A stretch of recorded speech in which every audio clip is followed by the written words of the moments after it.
வணக்கம், இது உங்கள் நியூஸ் 8 தமிழ்நாடு செய்திகளை தொகுத்து வழங்குவதற்காக நான் தேவப்பிரியன்.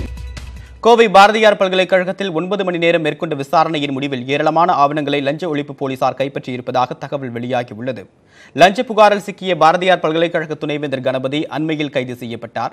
இதையடுத்து பல்கலைக்கழக நிர்வாகத்தை கவனிக்க உயர்கல்வித்துறை செயலர் சுனில் பாலிவால் தலைமையில் 3 பேர் கொண்ட குழு அமைக்கப்பட்டுள்ளது. இந்த நிலையில் லஞ்ச ஒழிப்புத்துறை டிஎஸ்பி ராஜேஷ், தட்சிணாமூர்த்தி தலைமையிலான குழு பாரதியார் பல்கலைக்கழக அறையில் வைத்து துணைவேந்தரின் நேர்முக உதவியாளர் சுல்தான் பேகம் மற்றும் பதிவாளரின் நேர்முக உதவியாளர்கள் ராஜன், சங்கர் ஆகிய 3 பேரிடமும் விசாரணை மேற்கொண்டனர். அப்போது துணைவேந்தர் பயன்படுத்திய கண்ணியில் இருந்து பணி நியமனம், நிர்வாக செலவு, பத்திரிகைகளுக்கு விளம்பரம் கொடுத்த ஆவணங்கள் உள்ளிட்ட அனைத்து விவரங்களும் ஆய்வு செய்யப்பட்டன. அப்போது உண்மைக்கு மாறாக போலி ரசீதுகள் ஆவணப்படுத்தப்பட்டுள்ளது கண்டுபிடிக்கப்பட்டது. மேலும் பல்கலைக்கழகத்திற்கு தேவையான பொருட்கள் வாங்குவது, டெண்டர் விடுவது குறித்த ஆவணங்களின் நகல்களை போலீசார் எடுத்துச் சென்றனர். இருப்பினும் யாரும் கைது செய்யப்படவில்லை. இந்த சோதனை நேற்று மாலை 4 மணிக்கு தொடங்கி சுமார் 9 மணி நேரம் நடைபெற்றது.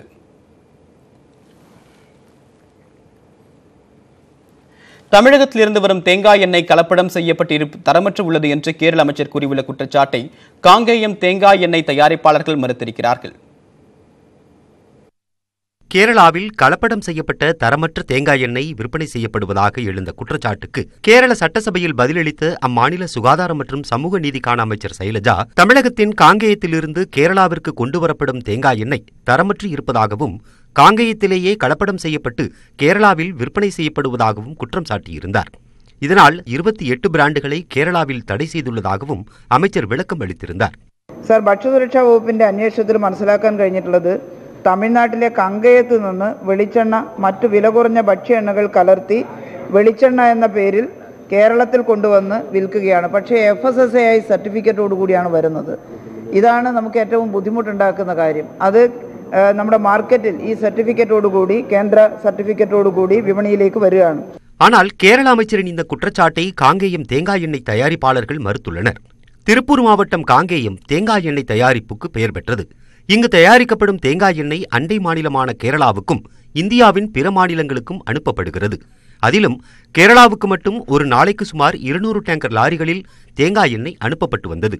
அப்படி தமிழகத்திலிருந்து அனுப்பப்படும் தேங்காய் எண்ணெய் டேங்கர்களில் ஏற்றப்படுவதற்கு முன்னரே தரப்பரிசோதனை செய்யப்பட்டு சான்றிதழ் பெறப்பட்ட பிறகே ஏற்றப்படுவதாகவும், கேரளாவில் இறக்குவதற்கு முன்னரும் தரப்பரிசோதனை செய்யப்பட்ட பிறகே இறக்குவதாகவும் கூறுகிறார்கள். அத்தனை தேங்காய் இங்கே நாங்கள் ஏற்றி அந்த தேங்காயினுடைய ஸ்பெசிஃபிகேஷன், அதாவது கோகனட் ஆயிலினுடைய டெஸ்ட் ஸ்பெசிஃபிகேஷன்ஸ் சொல்கிற அத்தனை ஆயில் கண்டிஷனுடைய டெஸ்ட் அத்தனை போட்டு தான் நாங்கள் பில்லோடனா டெஸ்ட்டு ஸ்பெசிஃபிகேஷன் போட்டு தான் அனுப்பிச்சிட்ருக்குறோம். அந்த டெஸ்ட்டு போட்டு அனுப்புறடைய தேங்காயை அவங்க கேரளாவில் கொண்டு போய் வண்டி அன்லோடு பண்ணுறப்போ மறுபடியும் அவங்க டெஸ்ட்டு போட்டு அதுக்கப்புறம் தான் அவங்க அன்லோடு பண்ணுறாங்க. மேலும் தேங்காய் எண்ணெய் தயாரிக்க பயன்படும் மூலப்பொருளான கொப்பரை 1 கிலோ 130 ரூபாய்க்கு விற்பனை செய்யப்படுகிறது. அதன் மூலம் தயாரிக்கப்படும் தேங்காய் எண்ணெய் 1 கிலோ 240 ரூபாய்க்கு விற்கப்பட வேண்டிய நிலையில் கேரளாவில் 1 கிலோ தேங்காய் எண்ணெய் 100 ரூபாய் மொத்த விலைக்கும் 196 ரூபாய் சில்லறை விலைக்கும் விற்பனை செய்யப்படுவது எப்படி என கேள்வி எழுப்புகிறார்கள் காங்கேயம் தேங்காய் எண்ணெய் உற்பத்தியாளர்கள். இதே 196 ரூபாய் இங்கே தமிழ்நாடு ரேட் இருக்கும்போது 240 ரூபாய் கேரளாவில் ஒரிஜினல் தேங்காய் எண்ணெய் விற்றா தான் ஒரிஜினல் தேங்காய் எண்ணெயை விற்க முடியும் இன்றைக்கி இருக்கிற சூழ்நிலையில். ஆனால் 100 ரூபா 100 ரூபா ட்ரேடர்ஸ் கடைக்கு கொடுக்குறாங்கன்னு சொல்லி சொன்னால், அதை 196 ரூபாய்க்கே கடைக்காரர் விற்கிறாங்கன்னு சொல்லி சொன்னால், இதை 96 ரூபா ப்ராஃபிட் வச்சு ஒரு கடைக்காரர் விற்கிறாங்கன்னு சொன்னால், அது கேரளா மக்களுக்கு இதுதான் கலப்படமான எண்ணெய் அப்படிங்கிறது யாருக்கும் தெரியறதில்லை. இது சூறான உண்மை. இதை கவர்மெண்ட் முதல் கண்டுபிடிக்கணும்.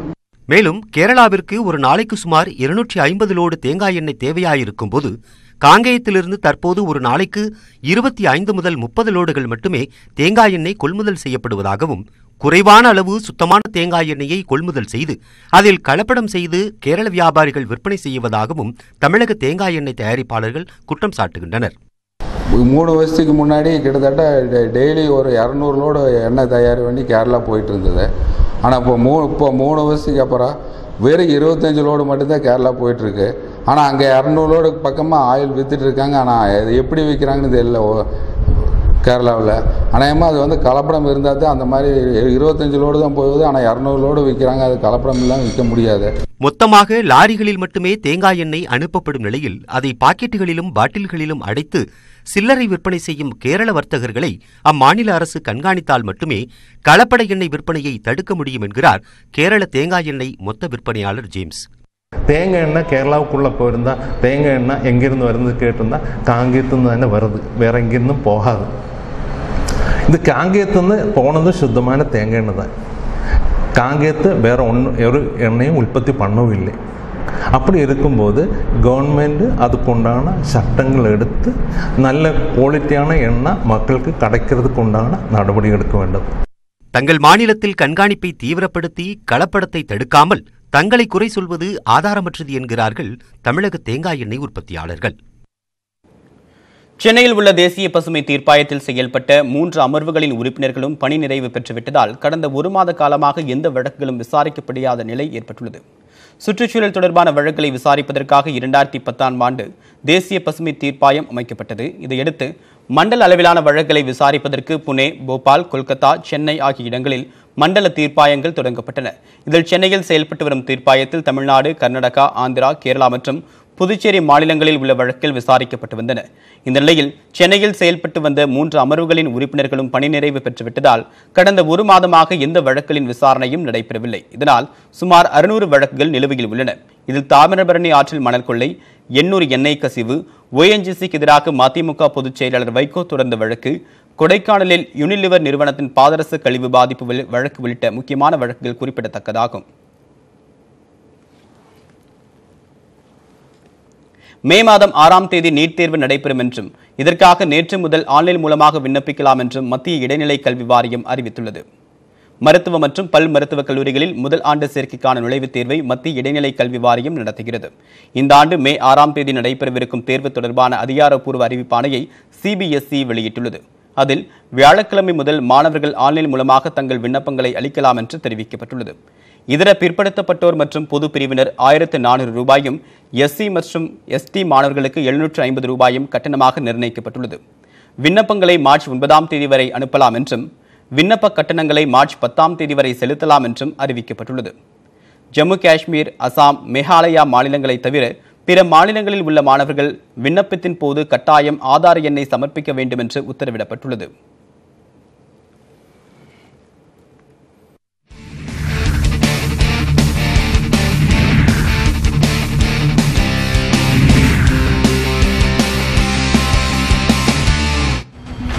அடுத்ததாக எக்ஸ்பிரஸ் 8 துரித செய்திகளை பார்க்கலாம். ரபேல் போர் விமானங்கள் வாங்குவதற்கான ஒப்பந்தம் குறித்து நாடாளுமன்றத்தில் பேசுவதற்காக காங்கிரஸ் தலைவர் ராகுல் காந்தி நோட்டீஸ் அளித்துள்ளார். ரஃபேல் போர் விமானங்கள் என்ன விலைக்கு வாங்கப்படுகிறது என்ற தகவலை வெளியிட முடியாது என நாடாளுமன்றத்தில் பாதுகாப்புத்துறை அமைச்சர் நிர்மலா சீதாராமன் தெரிவித்தார். இதையடுத்து ரஃபேல் போர் விமானங்கள் வாங்குவதற்கான ஒப்பந்தத்தில் மிகப்பெரிய அளவில் ஊழல் நடைபெற்றுள்ளதாக ராகுல் காந்தி குற்றம் சாட்டினார். இந்நிலையில் இந்த விவகாரத்தை எழுப்புவதற்காக மக்களவையில் காங்கிரஸ் தலைவர் ராகுல் காந்தி நோட்டீஸ் அளித்துள்ளார். சென்னை அருகே 75 ரவுடிகள் கைது செய்யப்பட்ட விவகாரத்தில் முக்கிய குற்றவாளியான ரவுடி பினு கேரளாவுக்கு தப்பி சென்றிருக்கலாம் என வந்த தகவலை அடுத்து தனிப்படையினர் கேரளாவிற்கு விரைந்துள்ளனர். பூந்தமல்லி அடுத்த மலையம்பாக்கம் கிராமத்தில் 100க்கும் மேற்பட்ட ரவுடிகள் குவிந்த பிறந்தநாள் கொண்டாட்டத்தில் ஈடுபட்டதை தெரிந்து கொண்ட காவல்துறையினர் அவர்களை சுற்றி வளைத்தனர். 75 பேர் கைது செய்யப்பட்ட நிலையில் தப்பியோடியவர்களை பிடிக்க 4 தனிப்படை அமைக்கப்பட்டுள்ளது. இந்நிலையில் முக்கிய குற்றவாளியான ரவுடி பினு ஈரோடு, சேலம் பகுதிகளில் பதுங்கியிருக்கலாம் என தகவல் கிடைத்ததை அடுத்து அங்கு காவல்துறையினர் தேடுதல் பணியில் ஈடுபட்டனர். மேலும் கோவை வழியாக பினு கேரளாவுக்கு தப்பி சென்றிருக்கலாம் என்ற கோணத்தில் கேரளாவுக்கும் தனிப்படை போலீசார் விரைந்துள்ளனர். ஆளுநர் மாளிகையை இன்று முதல் அனைத்து வார நாட்களிலும் பொதுமக்கள் பார்வையிடலாம் என்று அறிவிக்கப்பட்டுள்ளது. தமிழகத்தின் பொறுப்பு ஆளுநராக வித்யாசாகர் ராவ் இருந்தபோது கிண்டியில் உள்ள ஆளுநர் மாளிகையை பொதுமக்கள் பார்வையிட அனுமதி அளிக்கப்பட்டது. இதையடுத்து சனி மற்றும் ஞாயிற்றுக்கிழமைகளில் மாலை 1 மணி நேரம் பொதுமக்கள் பார்வையிட அனுமதி அளிக்கப்பட்டது. இந்நிலையில் இன்று முதல் வாரத்தின் அனைத்து வேலை நாட்களிலும் ஆளுநர் மாளிகையை பொதுமக்கள் சுற்றி பார்க்கலாம் என்று அறிவிக்கப்பட்டுள்ளது. திருவள்ளூர் மாவட்டம் பழவேற்காடு பறவைகள் சரணாலயத்திற்கு வரும் சுற்றுலா பயணிகளுக்கு தேவையான வசதிகளை செய்து தர வேண்டும் என்று கோரிக்கை எழுந்துள்ளது. 481 கிலோமீட்டர் அளவு பறந்து விரிந்திருக்கும் பழவேற்காடு சரணாலயத்திற்கு ஆண்டுதோறும் நவம்பர் முதல் பிப்ரவரி வரை அதிக அளவில் பறவைகள் வரத்து இருக்கும். பிளமிங்கோஸ், பிலிகன்ஸ், ஹிரான் உள்ளிட்ட வெளிநாட்டு பறவைகளை காண வரும் சுற்றுலா பயணிகள் அடிப்படை வசதிகளின்றி தவித்து வருகின்றனர். திருவாரூர் மாவட்டம் மன்னார்குடி அருகே பட்டா மாறுதலுக்கு 2500 ரூபாய் லஞ்சம் பெற்ற கிராம நிர்வாக அலுவலரை லஞ்ச ஒழிப்பு போலீசார் கைது செய்தனர். பூதமங்கலத்தை சேர்ந்த ஜியா உல் ஹக் பொதக்குடி கிராம நிர்வாக அலுவலர் பூமிநாதனை பட்டா மாறுதலுக்காக அணுகியுள்ளார். பூமிநாதன் லஞ்சம் கேட்ட நிலையில் இதுகுறித்து ஜியா உல்லக் நாகை லஞ்ச ஒழிப்பு போலீசாருக்கு தகவல் தெரிவித்தார். அவர்களின் அறிவுறுத்தலின்படி ரசாயனம் தடவிய ரூபாய் நோட்டுகளை கொடுத்த போது பூமிநாதன் லஞ்ச ஒழிப்பு போலீசாரிடம் பிடிபட்டார். டெல்லியில் நிலவும் கடும் குளிர் காரணமாக ரயில் சேவை கடுமையாக பாதிக்கப்பட்டுள்ளது. 16 ரயில்கள் ரத்து செய்யப்பட்டுள்ளதாகவும் 20 ரயில்கள் தாமதம் என்று ரயில்வே அறிவித்துள்ளது. இதேபோல 2 ரயில்களின் நேரம் மாற்றியமைக்கப்பட்டுள்ளது. இதனால் ரயில் பயணிகள் கடும் சிரமத்திற்கு ஆளாகியுள்ளனர். எதிரே வரும் வாகனங்கள் தெரியாத அளவுக்கு பனிப்பொழிவு அதிகரித்துள்ளதால் வாகன ஓட்டிகள் முகப்பு விளக்குகளை எரியவிட்டபடி சென்றனர். அரசியல் குழப்பம் காரணமாக அவசர நிலை பிறப்பிக்கப்பட்டுள்ள மாலத்தீவு நாட்டின் நிலவரம் குறித்து பிரதமர் நரேந்திர மோடியுடன் அமெரிக்க அதிபர் டொனால்டு டிரம்ப் தொலைபேசி மூலமாக ஆலோசனை மேற்கொண்டார். முன்னாள் அதிபர் முகமது நஷீத் உள்ளிட்ட அரசியல் கைதிகளை விடுவித்து மாலத்தீவு உச்சநீதிமன்றம் உத்தரவிட்டதை ஏற்க மறுத்து அந்நாட்டு அதிபர் அப்துல்லா யாமின் 15 நாட்களுக்கு அவசர நிலையை பிரகடனப்படுத்தினார். இந்த நிலையில் மாலத்தீவு நிலவரம் குறித்து பிரதமர் நரேந்திர மோடியும் தொலைபேசியில் அமெரிக்க அதிபர் டொனால்டு டிரம்பும் ஆலோசனை நடத்தியதாகவும் அப்போது மாலத்தீவு அரசியலமைப்பு சட்டப்படி ஜனநாயக நிறுவனங்களின் உரிமைகளை பாதுகாப்பது குறித்து ஆலோசிக்கப்பட்டதாகவும் வெள்ளை மாளிகை தெரிவித்துள்ளது. தைவானில் கடற்கரை நகரமான ஹியூலைனில் நிகழ்ந்த சக்தி வாய்ந்த நிலநடுக்கத்தால் பலத்த சேதமடைந்த ஹோட்டலை இடிக்கும் பணி நடைபெற்று வருகிறது. செவ்வாய்க்கிழமை இரவு 6.4 ரிக்டர் அளவுகோலில் பதிவான நிலநடுக்கத்தால் 10 பேர் உயிரிழந்தனர். 272 பேர் காயமடைந்தனர். பிரபல சுற்றுலா தலமான ஹியூலைனில் உள்ள சாலைகளில் ஏற்பட்டுள்ள விரிசல்களை சரி செய்யும் பணிகள் வேகமாக நடைபெற்று வருகின்றன. இந்நிலையில் ஹியூலைனில் தனியாருக்கு சொந்தமான உணவகத்தின் உறுதித்தன்மை பாதிக்கப்பட்டுள்ளதாக அதிகாரிகள் குழு அளித்த அறிக்கையின் அடிப்படையில் உணவகத்தை மீட்புப் படையினர் இடித்து தள்ளினர். அமெரிக்கான் கேத்ரினா கைஃப் இணைந்து எடுத்துக்கொண்ட புகைப்படம் சமூக வலைதளங்களில் வைரலாகி வருகிறது.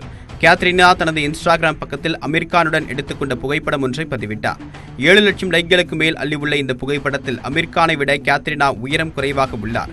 நிஜத்தில் கேத்ரினாவை விட அமீர்கான் உயரம் குறைவு. ஆனால் புகைப்படத்தில் உயரமாக தெரிவது எப்படி என்று பலர் கேள்வி எழுப்பியுள்ளனர். அண்மையில் நடிகர் சூர்யாவின் உயரம் குறித்து நிகழ்ச்சி தொகுப்பாளர்கள் விமர்சித்தது சர்ச்சையை ஏற்படுத்தியது நினைவு கூறத்தக்கது.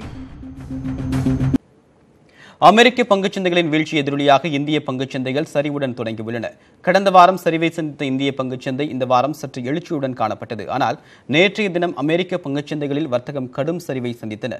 குறிப்பாக அமேசான், ஃபேஸ்புக் நிறுவனங்களின் பங்குகளின் மதிப்பு 1000 புள்ளிகள் வரை வீழ்ந்தது. இது இன்றைய வர்த்தக தொடக்கத்திலேயே இந்திய பங்குச்சந்தைகளிலும் எதிரொலித்தது.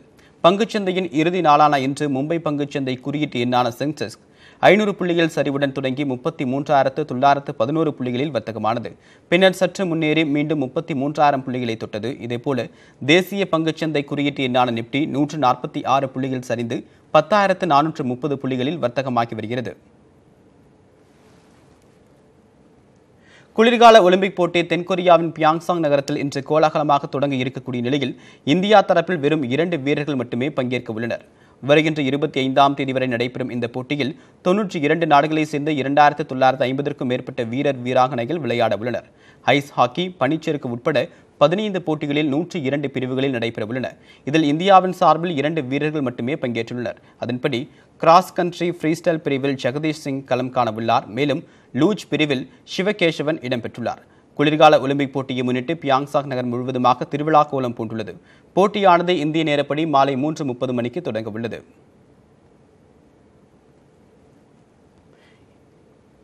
இதனிடையே குளிர்கால ஒலிம்பிக் போட்டியில் பங்கேற்க ரஷ்ய வீரர்கள் 47 பேருக்கு விதிக்கப்பட்ட தடை தொடர்வதாக விளையாட்டுக்கான நடுவர் நீதிமன்றம் தெரிவித்துள்ளது. ஊக்கமருந்து சோதனையில் சிக்கிய ரஷ்ய வீரர்கள் மீதான தடை அண்மையில் நீக்கப்பட்டது. அவர்களுக்கு எதிரான ஆதாரங்கள் இல்லாததால் தடை நீக்கப்படுவதாகவும் அதே சமயம் அவர்களை குற்றமற்றவர்களாக கருத முடியாது என்றும் நீதிமன்றம் கருத்து தெரிவித்திருந்தது. இதனால் பியாங்சாங் குளிர்கால ஒலிம்பிக்கில் பங்கேற்க அனுமதி கேட்டு வீரர்கள் நீதிமன்றத்தை நாடினர். ஆனால் 47 வீரர்கள் மற்றும் அவர்களது பயிற்சியாளர்கள் குளிர்கால ஒலிம்பிக்கில் பங்கேற்க விதிக்கப்பட்ட தடையை நீக்க நீதிமன்றம் மறுப்பு தெரிவித்துவிட்டது. தென்கொரியாவில் இன்று தொடங்கும் குளிர்கால ஒலிம்பிக் விளையாட்டுப் போட்டியை ஜியோ டிவி நிறுவனம் இந்தியா முழுவதுமாக நேரடியாக ஒளிபரப்பு செய்ய உள்ளது. 2018ஆம் ஆண்டு குளிர்கால ஒலிம்பிக் விளையாட்டுப் போட்டிகள் தென்கொரியாவின் பியாங்சாங் நகரத்தில் இன்று தொடங்கி 25ஆம் தேதி வரை நடைபெறவுள்ளது. இதில் இந்தியா உட்பட 90 நாடுகளைச் சேர்ந்த விளையாட்டு வீரர்கள் பங்கேற்கின்றனர். ஐஸ் ஹாக்கி, ஸ்கேட்டிங் உள்ளிட்ட 102 விளையாட்டுப் போட்டிகள் நடைபெறுகின்றன. 7 நாட்கள் நடைபெறும் குளிர்கால ஒலிம்பிக் போட்டிகளை ஒளிபரப்புவதற்காக இந்தியா டிஜிட்டல் உரிமைகளை ஜியோ டிவிக்கு சர்வதேச ஒலிம்பிக் கமிட்டி வழங்கியுள்ளது. இதன் மூலமாக ஜியோ டிவியில் 24 மணி நேரமும் ஒளிபரப்பப்படும் விளையாட்டுப் போட்டிகளை கோடிக்கணக்கான மக்கள் கண்டு ரசிக்கலாம். இதற்காக ஜியோ டிவி பல தனிப்பட்ட பிரத்யேக சேனல்களையும் உருவாக்கியுள்ளது. ஜியோ டிவியுடன் இணைந்து செயல்படுவதுடன் சர்வதேச ஒலிம்பிக் கமிட்டி பல்தள ஊடக அமைவிடமான ஒலிம்பிக் சேனல் இந்தியாவில் நடைபெறும் விளையாட்டுப் போட்டிகளையும் நேரடியாக ஒளிபரப்பு செய்யவுள்ளது. மேலும் அண்மைச் செய்திகளுக்கு தொடர்ந்து இணைந்திருங்கள். இது உங்கள் நியூஸ் 18 தமிழ்நாடு.